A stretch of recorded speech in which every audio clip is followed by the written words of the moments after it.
Voilà, Bandeko Balandi, tel que vous le voyez, ce n'est que quelque chose, ce n'est plus pour longtemps, c'est RJ, moins quelques heures seulement, le Congo va passer en finale de la Coupe d'Afrique des Nations Côte d'Ivoire 2023, comme nous le savons. Ndenge webi yango na radio lokole to yaka ko beta mambela na bino tika to solama mukie to encourager ba léopard na biso, mais n'oubliez pas, oui c'est vrai, match ezo betama. Match ezobetama to bosana te ke mboka pesa na moi problème. Mboka pesa na moi problème to bosana te ke na Goma kuna eza mame ndeko mo atenga vidéo moko awa. Oui c'est vrai, soutien léopard to boyango te soutien léopard, mais to yeba ke moi nungu pe eza na est kuna mama pinga na biso bali ko bunda pona trouble esila pona kimia ekota na lingi avant to kota makamba léopard. Bota la vidéo batindeli ngai et bongo to zonga bota la yango to umela na mengi to sala 10 à 15 minutes bota la vidéo landa maloba ndeko très bien to loba, c'est très profond, suivez. Pendant que les Congolais très distraits se concentrent sur la CAN, les M23 récupèrent les territoires et ils sont à la porte de Goma malgré la présence de la SADC, EAC et FARDC.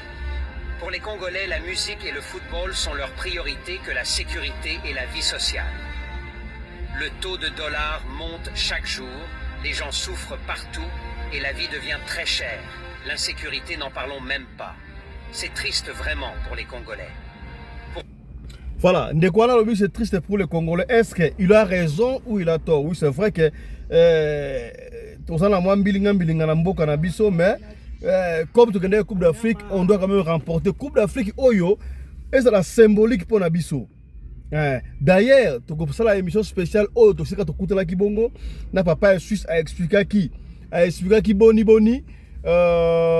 Victoire Nabiso contre Égypte, c'est là qui symbolique, c'est là qui déjà ouverture pour Nabatou, pour le peuple noir, africain en général, particulièrement congolais, pour les occidentaux. Donc, le sport a un message d'encouragement pour le léopard, mais cela n'exclut pas que tout le monde a des trois campagnes parce que Bissou sont un vrai patriote. Ça brille là-bas à l'Est, oui c'est vrai, tu vois quand tu as match, peut-être que maman na biso ka moko to na Congo et loko sangisaka biso nyonso tout bana maman Congo zali ka bale léopard poko no komona mutafaye lute okomona mutafachi te muta warrior azate golo azate muta kofi muta wera rien biso to saka mutu moko to sebela pour la victoire ya léopard. Voilà na image moko to kozongela ngo to saka émission pour madite to kozongela ngo mais na kamwe élection oyo ça a fait couler beaucoup d'encre de collection autoroute kosala et puis singa mutu koswa kasi tala ba député ba bimi ya na habité qui député ngo beba tanga Mobutu député boye pena passe ya kosakana te tala ya c'est pas n'importe quel député, président provisoire et à bureau et assemblée provinciale et à Kasaï central.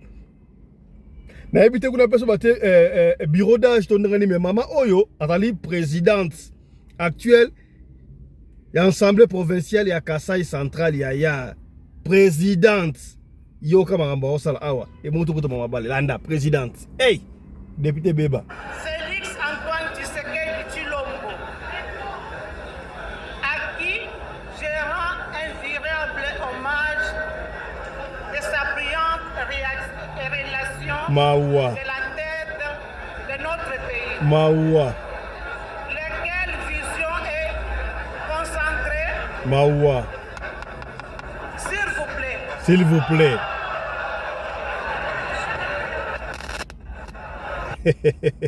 Yaya, on a président de l'Assemblée provinciale, il y a Kasaï central. Qui député Beba, hein? Qui député Beba Nango, bon et pena. Bon, les Kambouté. Alors, référence à nos léopards, voilà. Bah, léopard, bah, c'est pas les singaï, bah, tandis que balancer quand même message moko ya kitoko. Oyo est fortifié biso. Pour encourager bandeko na biso baza na este na sepeli makasi babi oyo salama kilobi e ko sala masusu lelo te guerre ba malmena biso pa ba rwandais ougandais secondé par occidentaux et que ça la soutien suivant plutôt message à Léopard pour la est amour na biso pour tout ce bani makamola la message à Léopard. Plus jamais seul avec les victimes de la RDC. À toutes les victimes de la RDC, Toza et Longo. Ces maillots, nous ne les mettons pas seulement pour la victoire, mais pour les victimes de la RDC. Oh, et ça les met lobby. Les et ça les malicieux.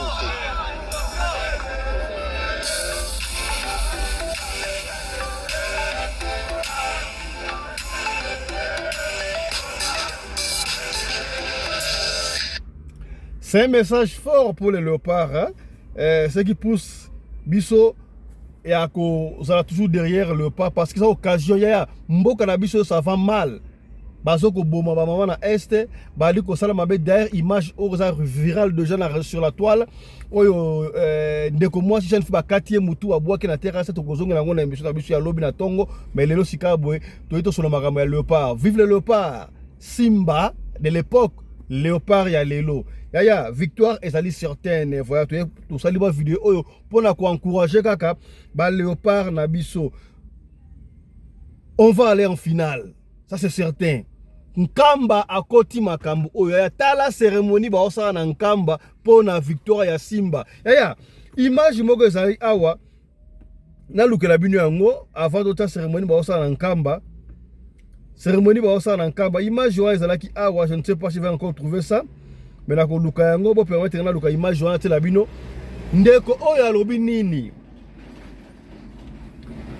botambo comme kelto na balabala donc télé mika rapona to pesa bino message ya Simba pour ya léopard voilà si vous voulez dire pour esa journée na biso yaya message wana ndeko alobi nini nzambe atalisie vulusi kimbango atalisie tokozwa coupe oyo donc Congo mutako gagner coupe oyo kasi après avoir gagné coupe oyo tango bakozwa avion bakeye na Kisasa te avion mbala moko na nkamba bakende ko remercier soki bakeye te mabe kokota mais soki ba remercier biso en fait bakeye ko remercier Vuluzi Kimbangu na nkamba eza ouverture pour na mboka la sumaka mebele landa video yango landa video yango landa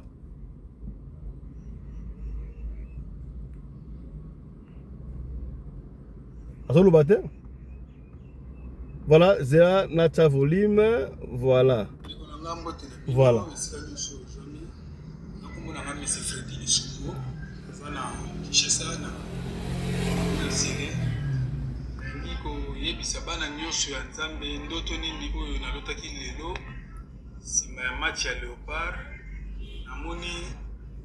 Léopard a joué coupe. Léopard a joué coupe. Tu vas d'abord CP là, toujours CP la puissance surtout.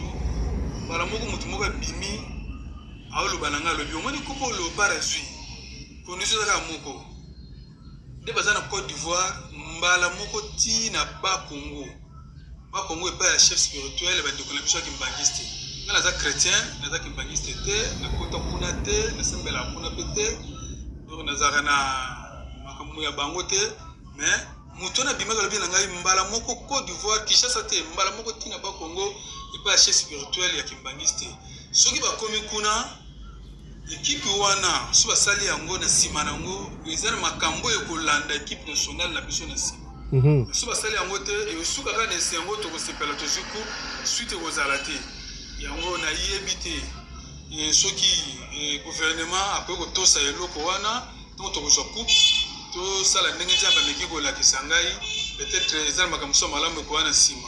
En tout cas, merci mingi botikala malamu. Voilà, voilà message ndeko oya tindi soki to meko salango e osape mabete. Tango ba kozwa coupe champion ba ye Europa ki la Kisasa ba kitina na nkamba ba ke ko senga merci pa Vuluzi Kimbangu kuna o asali ke coupe wana e ya bongo na République démocratique du Congo biso ko to sepela te à l'époque siko to so sepela pe yango. Alors puisque ndeko autre le nkamba ta la cérémonie ba osa na nkamba yaya ba prière na nkamba ya kosakana te na nkamba pour na kaka léopard et gagné ta la ato na nkamba suivez ta la nkamba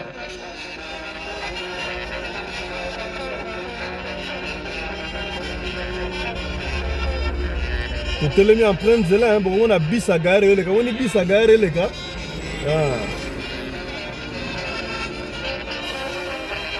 t'as la cérémonie mais la zibale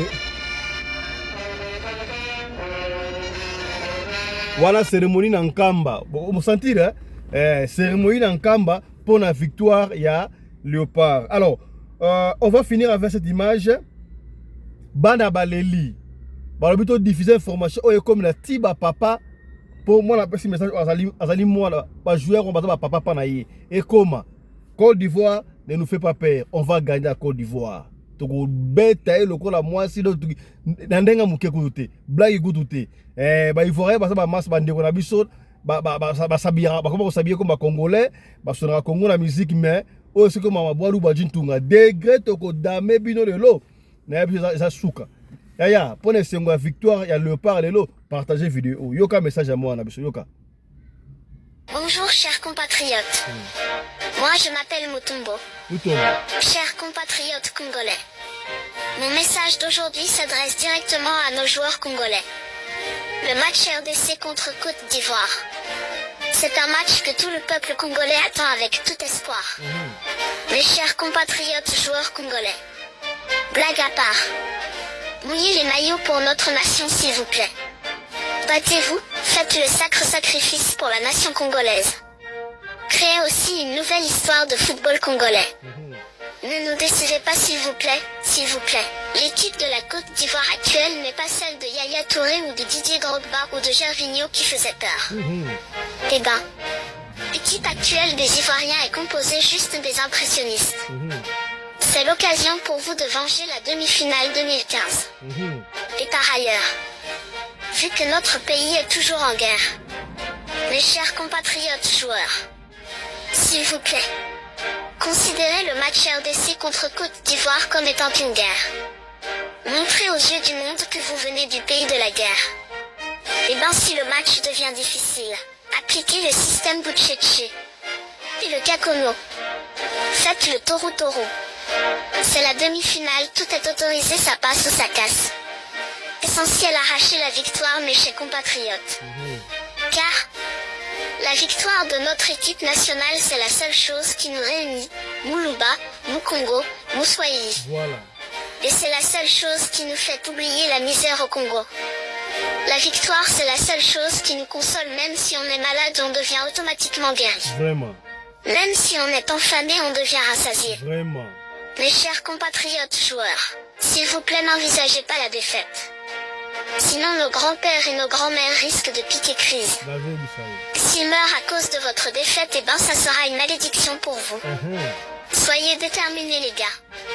La Côte d'Ivoire à part d'être organisateur et d'avoir des faveurs d'arbitrage n'a rien du football exceptionnel. Allez-y Léopard. Allez-y Léopard. Ne paniquez pas devant les Ivoiriens. Malgré le mauvais arbitrage. Mais de notre côté la justice de Dieu il y en aura toujours. Bonne chance à vous les gars. Fiembo toujours et toujours. Merci à vous.